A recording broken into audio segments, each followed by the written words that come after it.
ॐ ईशानदेवः सवितर्दुर्तान् पराशो यद्भद्रं तन्नयासो। ॐ भद्रं कर्णेभिः शृणुयाम देवाः भद्रं पश्येमाक्षभिर्यजत्राः श्रीरङ्गैस्तुष्वासुरतनुर्भिः व्यसेमहि देवहितं यदायुः।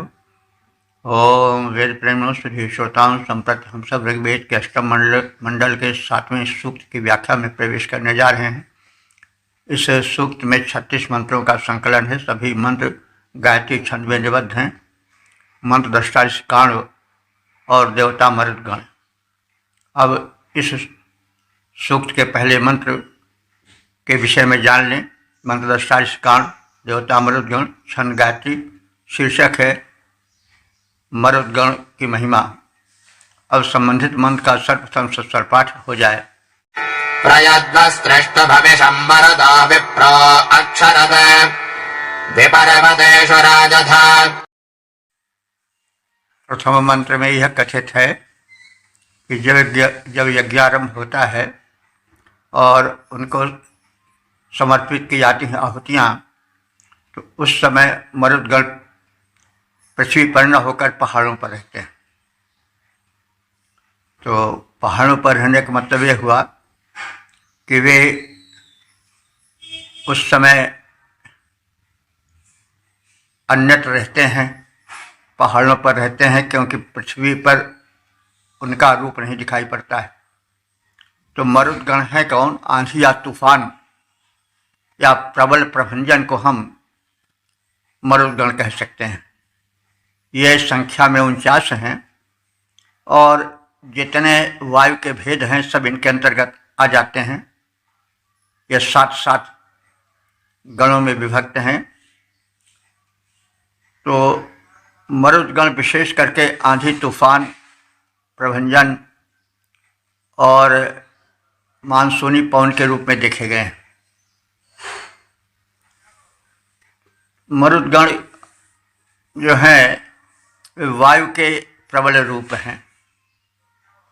ये रुद्र के पुत्र माने जाते हैं,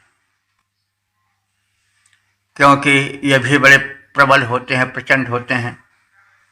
जो कृष्ण है, पृथ्वी है, वो इनकी माता है, उसकी गोद में रहते हैं, इसलिए ये शांति भी रहते हैं। तो इस तरह से ये एक सब आलंकारिक कथन है। हमारी यह प्रथा रही है भारतीय या सनातन की या वैदिक, यह मर्यादा है कि जो वस्तु है वह भले देखने में जड़ प्रतीत होती हो, लेकिन उसके पीछे कोई शक्ति होती है और वो शक्ति चेतन होती है। उसका बाह्य रूप भले हमें अचेतन दिखाई पड़े, लेकिन जो उसकी नियामक शक्ति है वह चेतन होती है। इसलिए उन्हें चेतन मान करके समर्पण होता है, हव्यादि का प्रार्थना होती है। भाई प्रार्थना ही हम उस परम शक्ति को साक्षात तो देखते नहीं हैं। हम मंदिर में जाते हैं तो एक पाषाण खंड को देवता मानकर, उसको चेतन मानकर उसकी स्तुति करते हैं, अपने सुख दुख सुनाते हैं, अपना मंतव्य बताते हैं और अपनी इच्छा पूर्ण के लिए प्रार्थना करते हैं। तो मरुदगण तो फिर भी चेतन है, तो इनसे निवेदन किया जाता है। मरुतः, हे मरुदगण, यत विप्रा, यत माने जब, विप्रा माने ज्ञानी जन। विप्र जो है ऋग्वेद में किसी जाति विशेष के लिए नहीं है, वह ज्ञानियों का जो है वह वाचक है। विशेष रूपेण प्रजानाति इति विप्रा, जो मनुष्यों के मध्य विशेष रूप से किसी वस्तु का ज्ञान रखे वह विप्र है।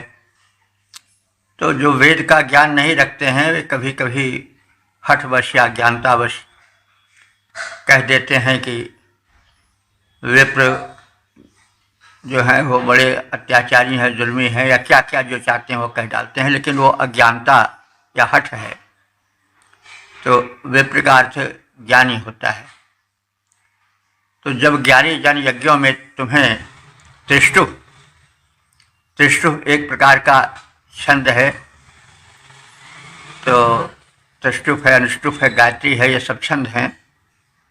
तो जो तुम्हारे भक्त ज्ञानी जन हैं वे तुम्हें त्रिष्टुप छंदों में बुलाते हैं और इशम प्रक्षरत, इश कहते हैं अन्न को, और अन्नों की आहुति तुम्हें प्रदान करते हैं, तुम्हारे आने हेतु तुम्हारा आवाहन करते हैं। तो उस समय हे मरुतो तुम पर्वतेषु विराजत, पर्वतों में विराजमान रहते हो और वहाँ पर विशिष्ट शोभा पाते हो। तो यानी मरुत दिखाई तो पड़ते नहीं हैं, तो दिखाई नहीं पड़ते हैं, तो यह कल्पना में, भावना में कहा जा रहा है कि तुम पर्वत के किसी ऊंचे प्रदेश में रहते हो, इसीलिए तुम्हें विशेष रूप से बुलाना पड़ता है।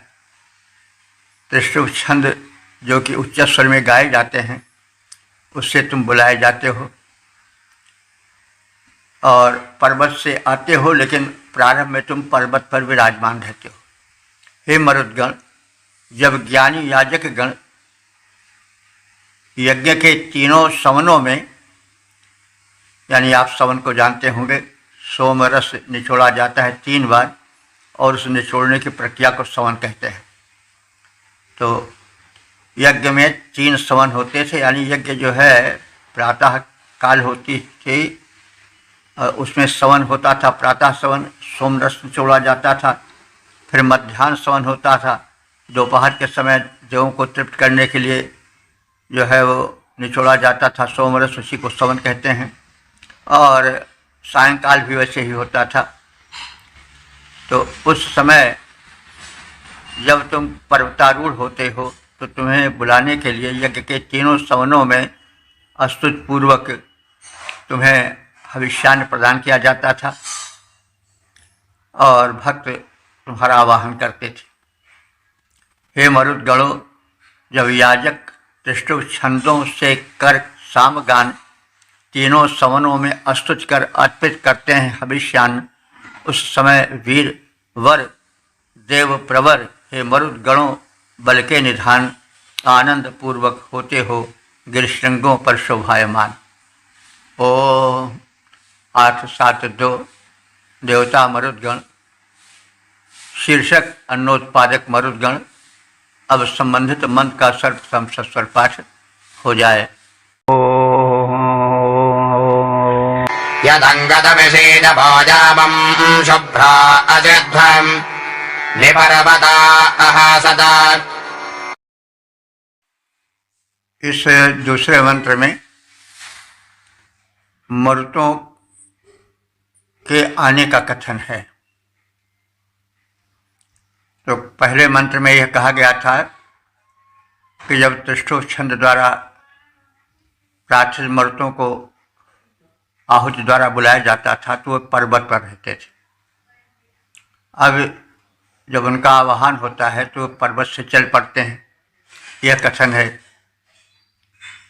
और इसी भाव को व्यक्त किया गया है। तविशी, तविशी माने बलवान। तो हे बलवान मरुतो, देखिए तविशी शब्द बलवाचक है और इसका थोड़ा बिगड़ा रूप हम आज भी देख सकते हैं। कहते हैं उनमें कुछ ताब ही नहीं है। तो ताब होने का मतलब हुआ बल होना, तो यह इसी तविशी से बना है। तो तविशी अवह माने अधिक बलवान। हे परम बलवान मर्तो, तुम शुभ्रा बड़े सुहावने हो। अंग, हे मर्तो तुम प्रिय हो। अंग माने प्रिय होता है, तो भाई अंग तो सबसे प्रिय होते हैं।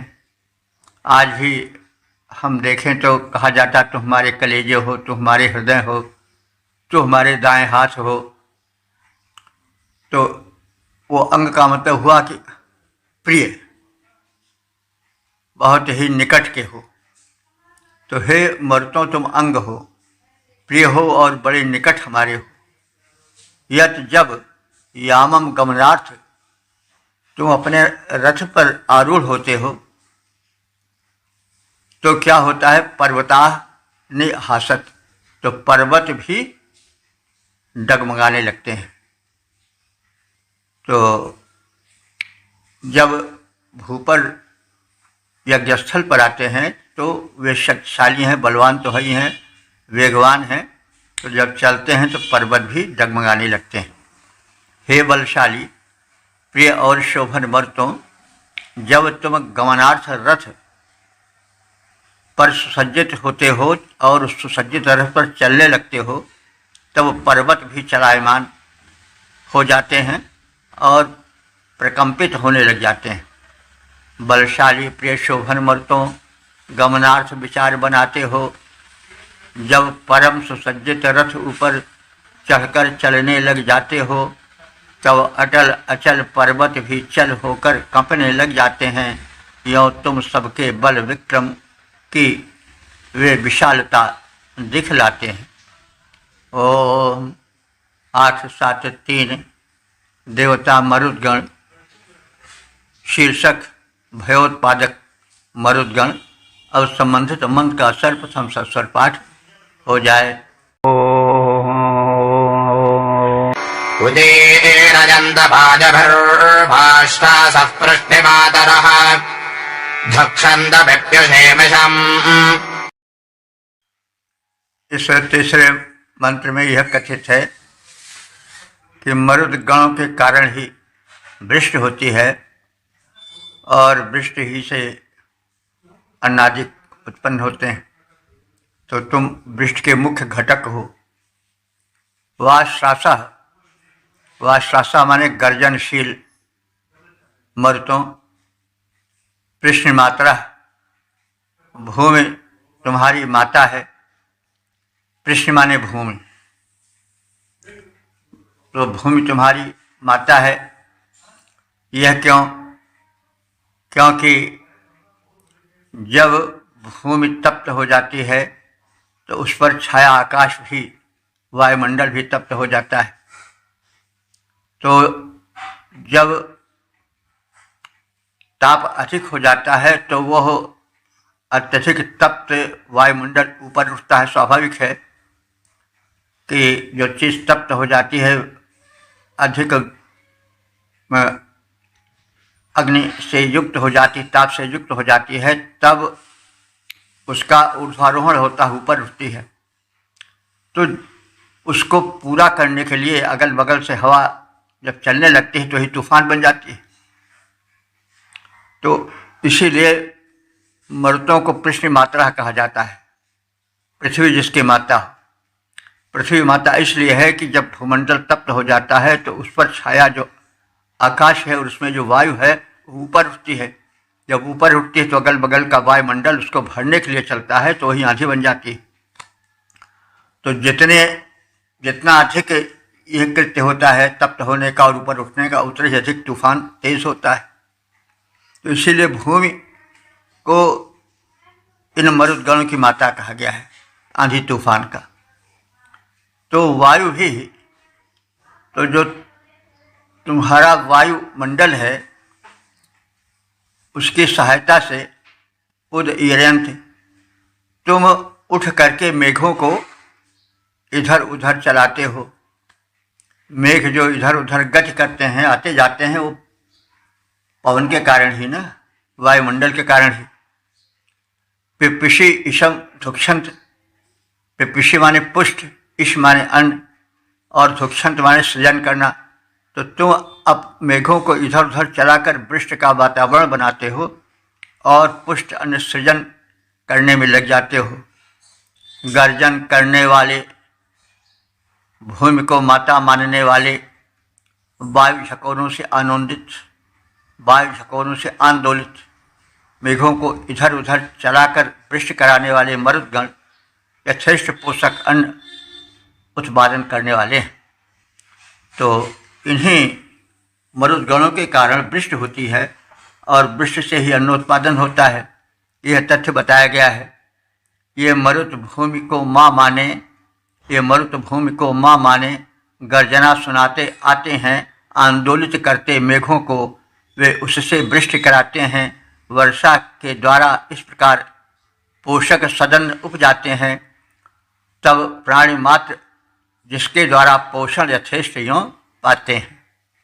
ओम 874 देवता मरुद्गण शीर्षक वर्षा के कारण मरुद्गण। अब संबंधित मंत्र का सर्वप्रथम सस्वर पाठ हो जाए। वपन्ते भरतामिहं प्रवेपयन्ति पर्वतान् यद्या भञ्जान्ति वायुभिः। इस चौथे मंत्र में मरुद्गण को मानसूनी पवन से जोड़कर देखा जाए तो अर्थ अधिक स्पष्ट होगा। तो मानसूनी पवन में भी झकोरा होता है, तो उनमें भी प्रचंडता होती है।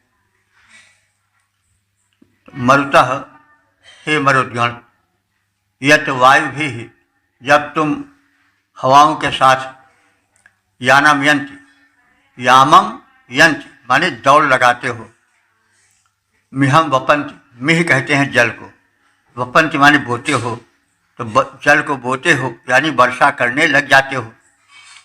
पर्वतान प्रवेपयंत, उस तुम्हारे वेग से पर्वत प्रकंपित हो जाते हैं। कहने का मतलब जब यह मानसूनी पवन वेग से बहता है तो पर्वत क्या कंपित हो जाते हैं, पर्वत पर लगे वृक्ष जो हैं वो कांपने लगते हैं, हिले डुलने लगते हैं। वही पर्वत का कांपना है। तो वीर मरुद्गण, जब वायु प्रवाहों के साथ तुम चलने लगते हो तो वर्षा करते हुए पर्वतों को प्रकंपित करते चले जाते हो। जब वीर मरुद्गण वायु झकोरों से दौड़ लगाते हैं तो वर्षा करते जाते हैं, पर्वत श्रृंखला कपाते हैं। ओम 875 देवता मरुद्गण शीर्षक प्रचंड मरुद्गण। अब संबंधित मंत्र का सर्वप्रथम सस्वर पाठ हो जाए। निजद्यावाजवागिरन्निसिन्धवो विधर्मणे महेशुष्माजयभिने। इस पांचवें मंत्र में प्रचंड वेगशील मरुतों के प्रभाव का कथन है कि जब मरुदगण सवेग चल पड़ते हैं तो उनके प्रबल वेग से पर्वत डर जाते हैं, नदियां भयभीत सी होकर प्रवाहित होने लगती हैं। यत माने जब, वह यामाय माने तुम्हारी गतिशीलता, गिरिह माने पर्वत को झकझोर देती है। तो महे माने महनीय, सुषमाय कहते हैं बल से डरकर, सूक्ष्म बल को कहते हैं। सुषमाय बल से भयभीत होकर सिंधुआ नदियां भी निये मेरे नियंत्रित होकर बहने लगती हैं। तो यह मरुद्गणों के प्रवाह का, उनके प्रभाव का, उनके भय का चित्रण है कि मरुद्गण इतने प्रचंड हैं कि उनके कारण पृथ्वी और पर्वत और नदियां भी अपनी सीमा से कुछ हट करके व्यवहार करने लगती हैं, सब प्रकंपित से दिखाई पड़ते हैं। तो हे मरुद्गण, तुम्हारे प्रबल वेग और महान बल से पर्वत डर जाते हैं तथा नदियां भयभीत होकर मंद गति से प्रवाहित होने लग जाते हैं। हे मरुतों, तेरे वेग और बल की न थाह मिल पाती है। पर्वत डरते, नदियां डरकर सहमी सिकुड़ी रह जाती हैं। ओम 876 देवता मरुद्गण शीर्षक मरुतों का सार्वकालिक आह्वान। अब संबंधित मंत्र का सर्वप्रथम सस्वर पाठ हो जाए। यस्मात् युष्माङ्कुनक्तमोदजे युष्मान् दिवा हवामहे युष्मान् प्रजत्यध्वरे। इस छठे मंत्र में यह कथित है कि उनके आराधक स्वरक्षार्थ मरुतों का प्रभात काल में, मध्याह्न काल में और जब भी यज्ञ करते हैं उन कालों में आह्वान होता है ताकि रक्षा हो सके। मरुत प्रबल वेगवान है और जो बलशाली होता है उससे रक्षा की प्रार्थना की जाती है। ऊतय रक्षार्थ, ऊति माने रक्षा होता है, चतुर्थी है इसलिए ऊतय माने रक्षार्थ। युष्मान माने तुम्हें हम, नक्तम माने रात्रि में, हवा में माने बुलाते हैं, उसी प्रकार दिवा दिन में भी बुलाते हैं। युष्मान तुम सबको प्रयत्यध्वरे यज्ञ के प्रारंभ होने पर हम प्रयत्न माने बुलाते हैं। हे मर्तों, अपनी सुरक्षा के निमित्त हम तुम्हें रात्रि में, दिन में तथा यज्ञ करते समय और उसके आरंभ में भी बुलाते हैं। मर्तों, हम रक्षार्थ प्रार्थना तुम्हें सुनाते हैं। निष्दिन यज्ञारंभ काल में तुम्हें बुलाते हैं। ओम 877 देवता मरुद्गण। शीर्षक है समर्थ वेगवान मरुद्गण। अब संबंधित मंत्र का सर्वप्रथम सस्वर पाठ हो जाए। उदत्ते अरुणप्सवश्चित्रायामेभिरेरते वाश्रा अधिष्ठना दिवः। इस 7वें मंत्र में कथित है कि वे मरुद्गण जो आंधी तूफान के रूप में प्रार्थित होते हैं, जिनका रूप विशेष रूप से आंधी तूफान प्रचंड वायु के झकोरों से संबंधित है, वे आवाहन किए जाने पर पर्वतों से आते हैं, ऊंची ऊंची चोटियों से आते हैं और अपने तीव्रगामी रथ से आते हैं। तो ये तो देवाओं, उनका जो देव होते हैं उनके रथ होते हैं, इसलिए कि कोई महान व्यक्ति आता है तो वो किसी सवारी से आता है। तो यहाँ पर अलंकारिकता है, यानी मरुद्गण भूमंडल पर आते हैं और वे गिरिशृंगों पर रहते हैं, क्योंकि सदैव पृथ्वी पर उनका वो रूप नहीं देखा जाता, इसलिए कहीं न कहीं वो रहते हैं। तो वो रहते कहाँ हैं? गिरिशृंगों पर। ते माने वे। अब देखिए, ते जो शब्द है नहीं, वे के लिए ये अंग्रेजी का दे समझ पड़ता है, यानी ऋग्वेद की भाषा जो ते है और जो वे के लिए उपयुक्त होती है, उसी से बना है अंग्रेजी का दे। दे माने वे सब। तो वेद से ही सारी भाषाएं निकली हैं। प्रभाव है, कुछ सीधे आ जाते हैं, कुछ बदल कर टेढ़े मेढ़े आते हैं। तो ते माने वे। अरुणाप्सवा माने लालिमा से युक्त मरुद्गण। चित्रा माने आश्चर्यजनक रूप से। बाधा माने गर्जन करने वाले हैं। या में भी माने अपने रथों में से। दिवा अर्थ दिलोक के ऊपर। सुनुना माने पर्वत की ऊंची ऊंची चोटियों से। उदीरते माने उड़ान भरते हैं भूमंडल पर आने के लिए यज्ञ में आवाहित होने पर। अरुणिम विस्मयजनक गर्जनशील मरुद्गण अपने रथ पर बैठकर दिव्यलोक से आगमन करते हैं। ये वीर पर्वतों के ऊपर से उड़ान भरते हैं।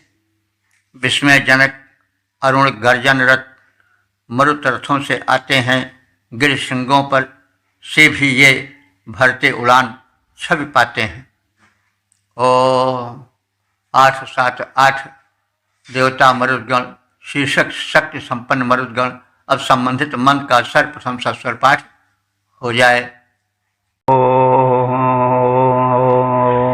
सृजन्ति रश्मिवाजसा बन्धान् सौर्या जजातवे ते भानुभिर्वितस्थिरे।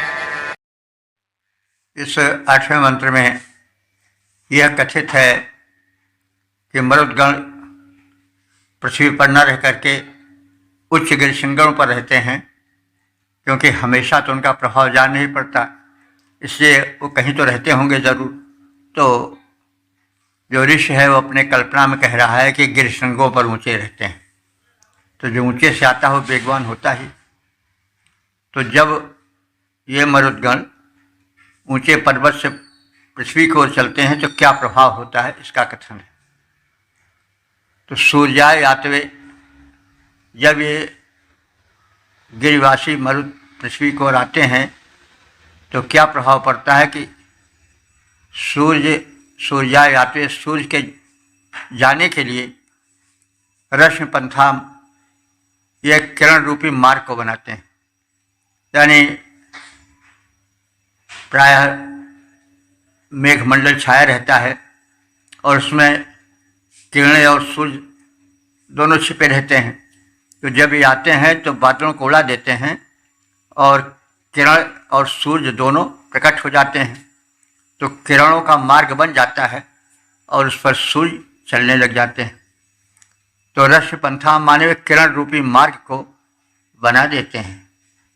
ओजसा सृजंती, और अपनी शक्ति से यह ऐसा करते हैं। ते माने वे मरुदगण भानु भी तस्थिरे, भानु कहते हैं सूर्य को, लेकिन भानु कहते हैं किरणों को भी, भानु तेज को भी कहते हैं। तो भानु भी वितस्थिरे, ये तेज द्वारा संसार को व्याप्त कर देते हैं, यानी संसार में फैल जाते हैं।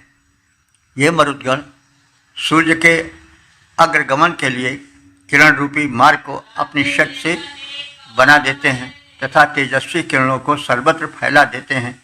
ये मरुद सूर्य के अग्रगमन हित मार्ग बनाते हैं, तेजस्वी किरणें सर्वत्र फैलाते जाते हैं। ओम 8, 7, 9 देवता मरुदगण शीर्षक मरुतों से प्रार्थना। अब संबंधित मंत्र का सर्वप्रथम सस्वर पाठ हो जाए। इमां मे मरुतो गिरमिमं स्तोमनुभक्षणः इमं मे वनदाहवम्। इस 9वें मंत्र में वीर मरुतों से स्तुतिवाणी सुनने का आग्रह है। मरुतः, हे मरुत गण, इमाम में गिरम, मेरी इस स्तुतिवाणी को वनत माने स्वीकार करो, सुनो। ऋभुक्षण, हे शस्त्रास्त्रों से सुसज्जित वीरो, ऋभुक्षण शस्त्रास्त्र से सुसज्जित। इमम स्तोमम, स्तोम माने स्तोत्र, इमम माने इस मेरे स्तोत्र को, मैं इमम हवम, मेरी इस पुकार को सुनो। हे शस्त्रास्त्रों से सुसज्जित वीर मरुद, मेरी इस स्तुतिपूर्ण वाणी को स्वीकार करो, सुनो। मेरे इस स्तोत्र को और इस पुकार को सुनो। मेरी स्तुति वाणी को हे मरुत करो स्वीकार, मेरे यह स्तोत्र सुनो और सुन लो करुण पुकार। ओम 8, 7, 10 देवता मरुदगण शीर्षक मरुतों के स्वागत। अब संबंधित मंत्र का सर्वप्रथम सस्वर पाठ हो जाए। त्रेणसरां च बृहस्पदोदुदक्रे वज्रटे मधो उत्सङ्गबन्धमुद्रिणम्। इस 10वें मंत्र में यह कथित है कि जब मरुदगण आते हैं तो छाए हुए बादल इधर उधर बिखरने लगते हैं। किरणें जो हैं वे अपने बाहें फैलाए हुए मरुतों के आलिंगन के लिए चल पड़ती हैं। ऐसा प्रतीत होता है कि मानो माता अपने पुत्र को अपने गले लगाना चाहती हो। तो यह आलंकारिक वर्णन है। तो किरणों को यहाँ इन मरुतों की माता कहा गया है।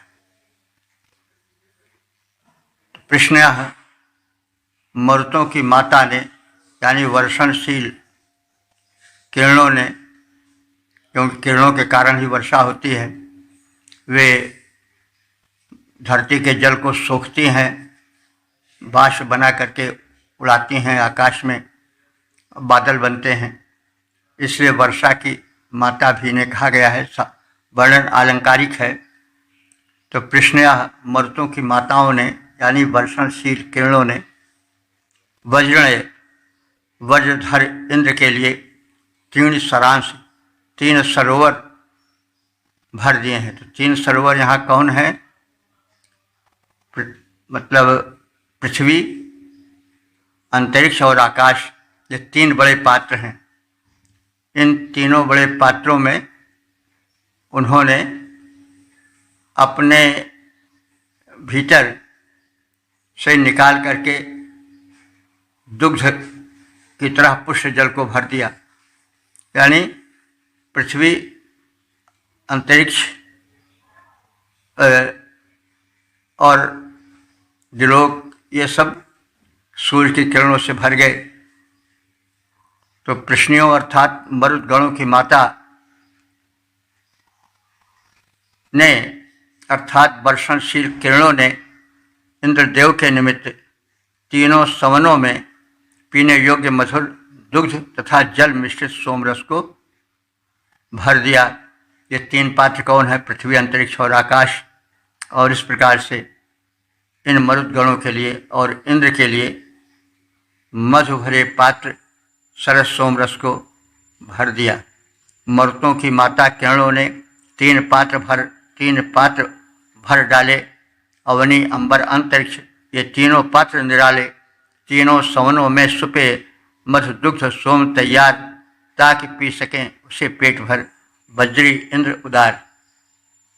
ओम 8, 7, 11 देवता मरुदगण शीर्षक आगमन हेतु प्रार्थना। अब संबंधित मंत्रों का सर्वप्रथम सस्वर पाठ हो जाए। मरुताजद्धवादिवस्सं राजन्तो हवामहे आदो न उपगन्दना। इस 11वें मंत्र में मरुदगणों से प्रार्थना है कि हम उपासक जब कभी इन सशक्त वीरों को बुलाएं तब वे हम सबके हित के लिए उच्च गृहसंगों से भूतल पर आ जाएं।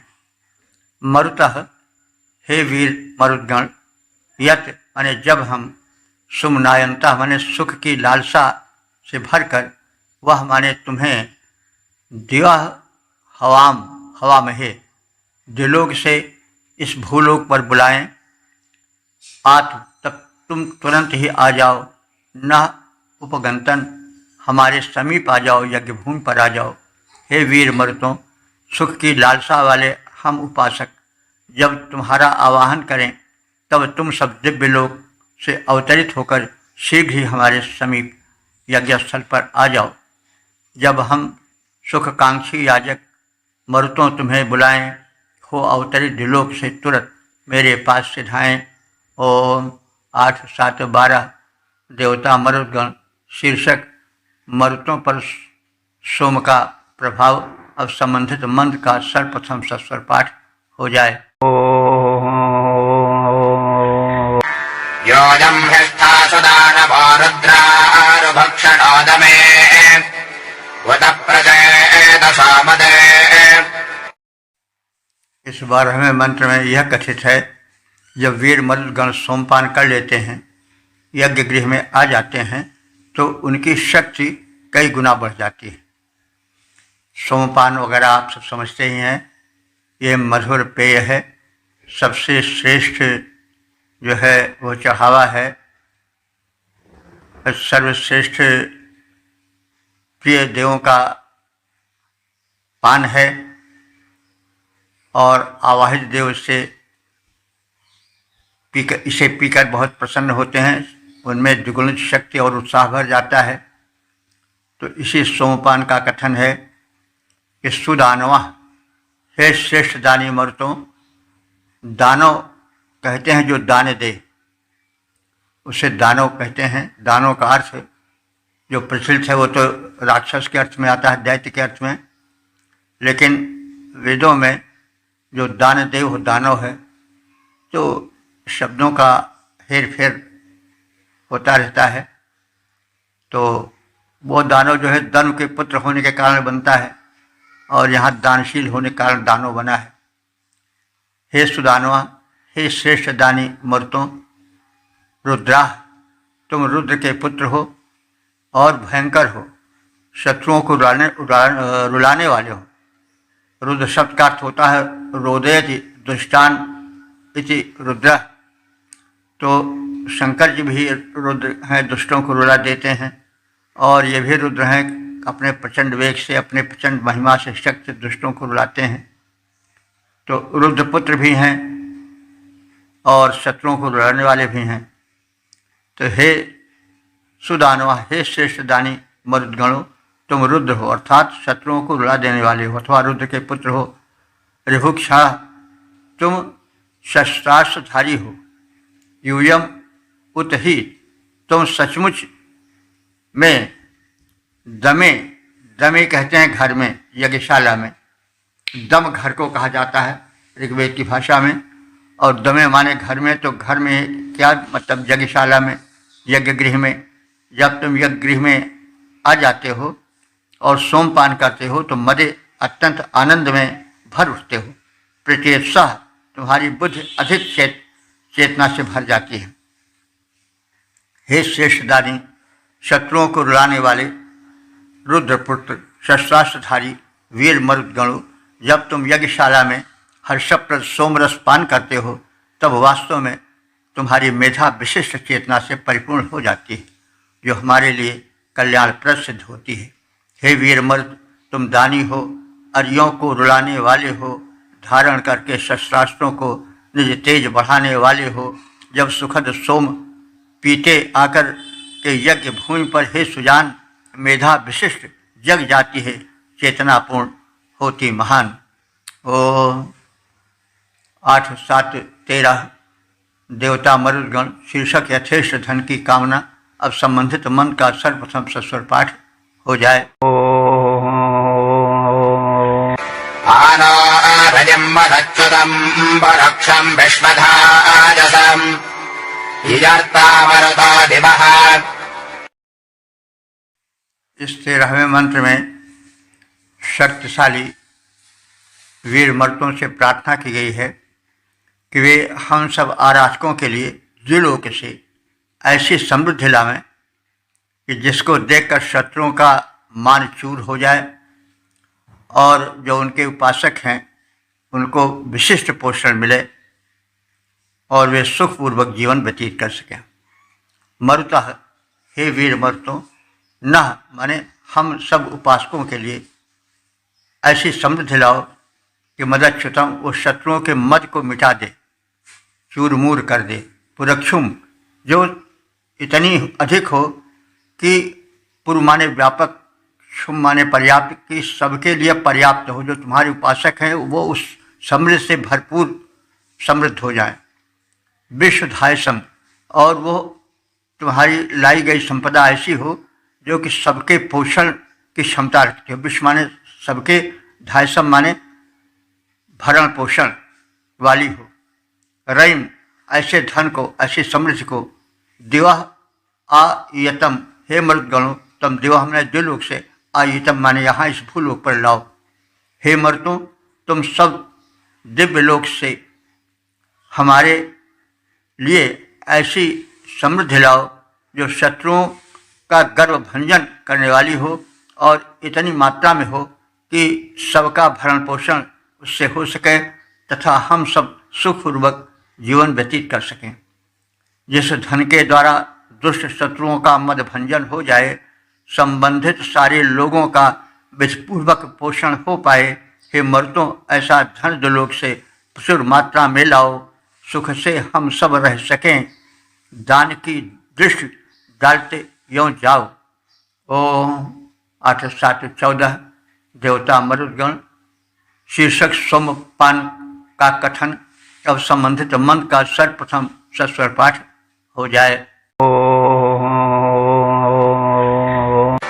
अधे भजत्करेणाञ्जामम् शुभ्रा अतिध्वम् शवानैर्मन्दध्व इन्दभिः।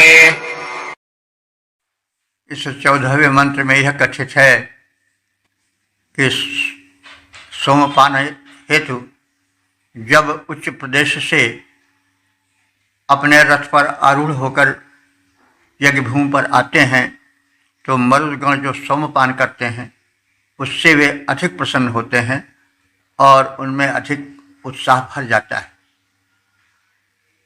शुभ्रा हे तेजस्वी वीरो मरुतों, गिरिणाम अधिव पर्वत प्रदेश पर चढ़ने के समान ही यथ माने जब यामम उचित ध्वम रथ को तैयार कर चुकते हो, सुआनई है इंद्र भी तब निचड़े हुए सोमरस की धाराओं से मंदद्ध हर्षित होते हो। तो इंद्र कहते हैं सोमरस को, सुआने ही इंद्र माने निचोड़े हुए सोमरस की धाराओं से मंदद्ध हर्षित होते हो। यानी जब तुम आते हो गिर से इस भूमंडल पर, तो यज्ञस्थल पर आते हो, वहाँ तुम निचोड़े गए शोधित सोमरस का पान करते हो, तब तुम उस पान से अत्यधिक हर्षित हो जाते हो। सोम वह नैवेद्य है जो सर्वाधिक देवों को भाता है। हे तेजस्वी मरुदवीरों, पर्वतारोहण करने के हेतु सुसज्जित रथ के समान जब तुम अपने रथ को विधिवत तैयार कर लेते हो, तब यज्ञस्थल पर आकर निचोड़े गए सोमरस का पान करते हो और हर्षित हो जाते हो। जैसे पर्वत पर जाने के समयों में स्वरस सजाते हो, वैसे सज्जित रथ के द्वारा मेरे समीप जब जाते हो, पीते हो निचला सोम स्वरस अतिशय हर्षित हो जाते हो। जो धोनमत्त बनकर वीरो अर्घ की धज्जियाँ उड़ाते हो। ओम 8, 7, 15 देवता मरुदगण शीर्षक मरुतोपासना का सुझाव। अब संबंधित मंत्र का सर्वसंस्वर पाठ हो जाए। एतावदच्युतेषां सम्बन्धिक्षेदमर्त्याः हदाभ्यस्यमन्नभिः। इस 15वें मंत्र में यह कथित है कि मरुदगण शक्ति संपन्न हैं, उनसे हम शक्ति मांगे और धनेश्वर से युक्त हो जाएं। मर्त्य माने मनुष्य। एतावतः चित, इस प्रकार वे सचमुच ही प्रार्थना करें कि अदाभ्यस्य माने अदम्य ये मरुदगण हैं। मन भी मननीय स्तुतियों से ईशाम इनसे सुमनम भिक्षेत उत्तम सुख की याचना की जाए। उपासक मानव अपने स्तोत्रों द्वारा शक्ति संपन्न मरुतों की उपासना करें और उनसे श्रेष्ठ सुखों की याचना करें। इस प्रकार से अपने को सर्वथा चारों ओर से सुरक्षित और संपन्न बना ले। परम शक्ति संपन्न मरुत की मानव करें प्रार्थना और श्रेष्ठ सुखधन वैभव की उनसे करें कामना। ओम 8, 7, 16 देवता मरुदगण शीर्षक जल वर्षण के कारण मरुत। अब संबंधित मंत्र का सर्वसंस्वर पाठ हो जाए। ये द्रक्षा इव रोदसेधमञ्जनवृष्टिभिः उत्सं दहन्तो अक्षरम्। इस 16वें मंत्र में मरुदगणों का जो एक अत्यंत उपयोगी रूप है मानसूनी पवन, उसका ही कथन है। तो मरुदगण जब मानसूनी पवन के रूप में प्रकट होते हैं तो जल वर्षण होता है। उस जल वर्षण से धरती का पोषण होता है और लोक कल्याण होता है। तो ये माने जो अक्षतम उत्सम, अक्षतम माने कभी न क्षीण होने वाले, उत्स कहते हैं झरने को। तो यह कभी न क्षीण होने वाला झरना क्या है? बादल, मेघ।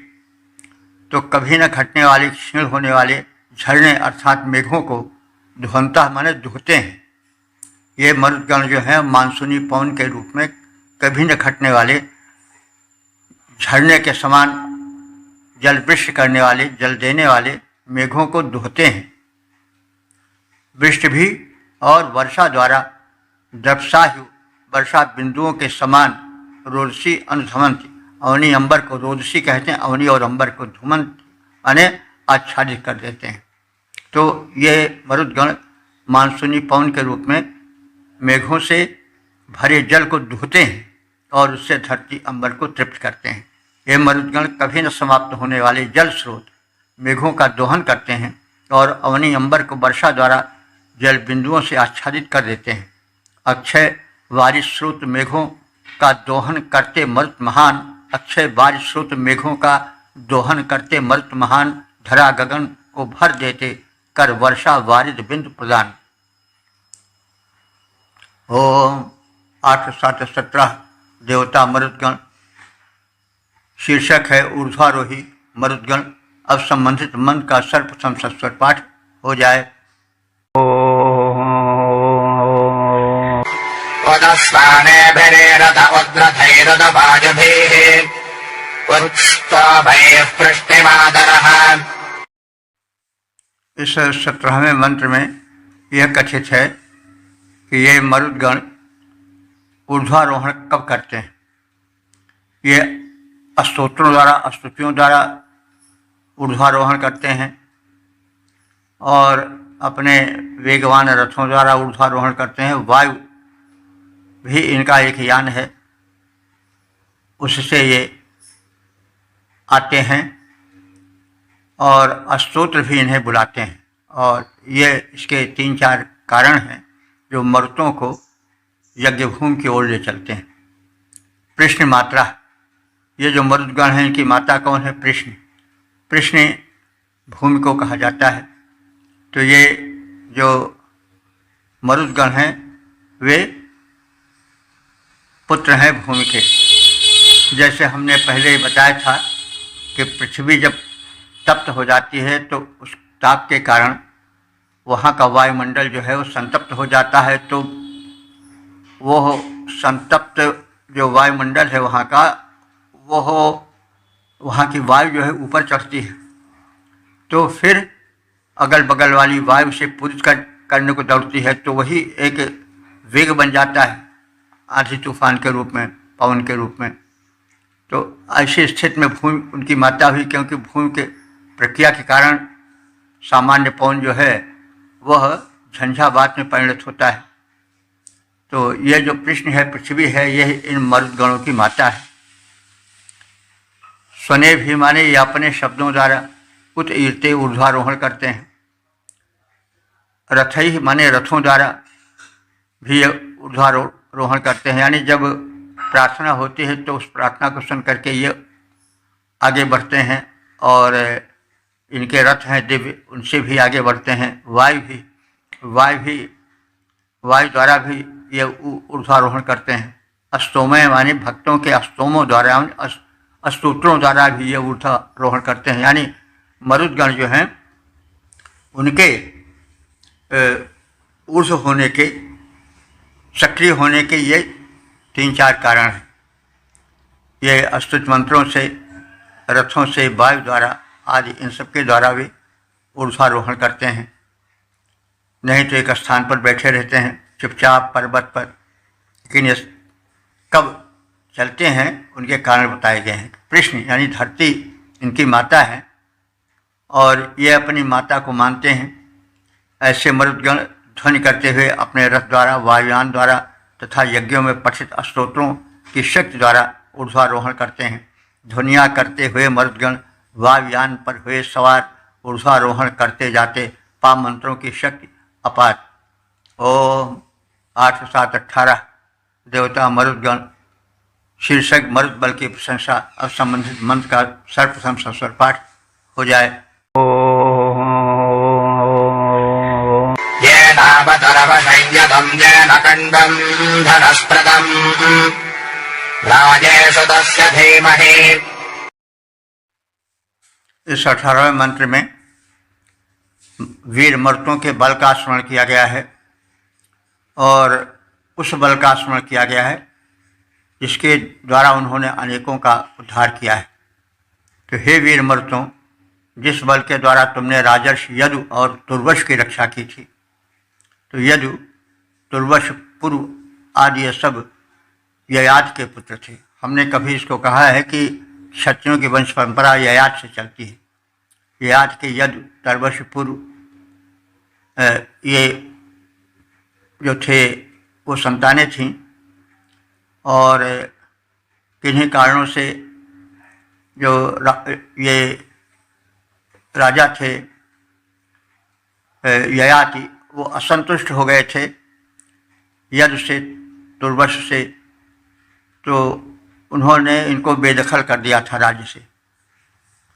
और पूर्व उनके कथन को माने, यद्यपि पूर्व छोटे थे लेकिन उन्हें गद्दी पर बिठाया। तो इस विषय में कभी हमने बतलाया भी है कि ये जो यदु तुर्वश थे, ये अपना अलग अलग राज्य बनाने लगे। जो शांति प्रिय थे वो यादव बन गए, गोपालन करने लगे। नंद उसी सिलसिले में आते हैं। और कुछ लोग जो तलवार के धनी थे वे राजवंश स्थापित कर लिए, जैसे कृष्ण हैं, और जो कंस भी तो उसी श्रेणी में था, लोग राजा बन गए। और कुछ उसमें से पलायन कर गए, वे इधर निकल गए, यानी अरब की तरफ, और बेबीलोनिया आदि में फैल गए, और वहाँ उन्होंने अपने राजवंश की स्थापना की। अगर इस तरह से हम पुराने इतिहास को ध्यान में लावें तो कह सकते हैं कि जो ये इधर बेबीलोनिया सभ्यता के निर्माता थे, और ये सब यहीं के पदच्युत या राज अधिकार से च्युत लोग ही हैं, जो कुछ देश में रह गए, कुछ विदेश में भी चले गए। और वंश वृद्धि हुई, क्योंकि शक्ल में सबके एक रूपता दिखाई देती है। वही लंबा कद, गौरवर्ण, उठी हुई ऊंची नाक, बड़ी बड़ी आँखें। ये अरब प्रदेश से लेकर के जो इधर का प्रदेश है यूरोपियों का, और जो भारत का है, इन सब का वही लंबा कद, भरी हुई नाक, लंबी नाक, बड़ी बड़ी आँखें सबकी हैं। भारत में तमाम जातियां आती गईं दक्षिण के, और कहीं इसीलिए वर्ण उनका श्याम हो गया। और उधर जो मरुस्थलीय प्रदेश पर थे उनमें ज़्यादा सम्मिलन नहीं हो सका, जातियों का संगमन नहीं हो सका, इसलिए वहाँ उनका मूल रूप सुरक्षित है। यही बात यूरोप में भी है। वो वातावरण के कारण कुछ ज़्यादा शीत था, इसलिए कुछ ज़्यादा गोरे हो गए, बाल भी उनके कुछ भूले हो गए। लेकिन वास्तव में ये सब एक ही हैं। अब लोग भूल गए हैं, परस्पर शत्रु मान लिए हैं, लेकिन ये सब हैं एक ही पिता के संतान, सब कश्यप की संतानें हैं ये। तो अब इसका एक अलग का इतिहास है। तो यहाँ पर राजा यदु और तुर्वश का कथन है। तो इनकी रक्षा की थी मरुदगणों ने, और जैसा हम कहें कि राजच्युत कर किए थे। तो ये बेबीलोनिया की तरफ चले गए। कुछ भारत में रह करके कुछ गोपालन अपना लिया, और कुछ जो है वो अपने नए नए राज्य बनाए। तो अब ये सब इतिहास का विषय है, वेदों में इतिहास भी अच्छा लगता है। तो ये माने जिसके द्वारा, हे मर्तो, तुमने तुर्वश राजा और यदु को उनकी रक्षा के लिए तत्पर हुए थे और रक्षा की थी। ये न जिस अपने बल के द्वारा तुम धन स्प्रतम कर्णों, धनाभिलाषी मंत्रदृष्टा से कर्ण की रक्षा की थी, तस्य उसका, उसी रक्षा साधन का तुम प्रयोग करो। हम सबको राय माने धन देने हेतु, सुधीमहि माने एतदर्थ हम तुम्हारा ध्यान करते हैं, तुम्हारी स्तुति करते हैं।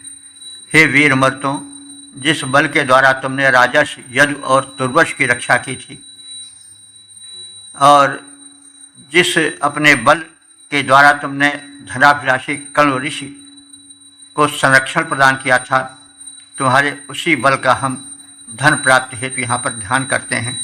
यदु तुर्वश राजर से सुरक्षित हुए, तुम्हारे जिस बल द्वारा तुम सबके जिस बल का धन के इच्छुक कर्ण ने लिया सहारा, तुम सबके जिस बल का धन के इच्छुक कर्णों ने लिया सहारा, हम सब में भी धन वैभव पाने की इच्छा विद्यमान, अष्ट विभव के हेतु तुम्हारा करते ध्यान सभी यजमान।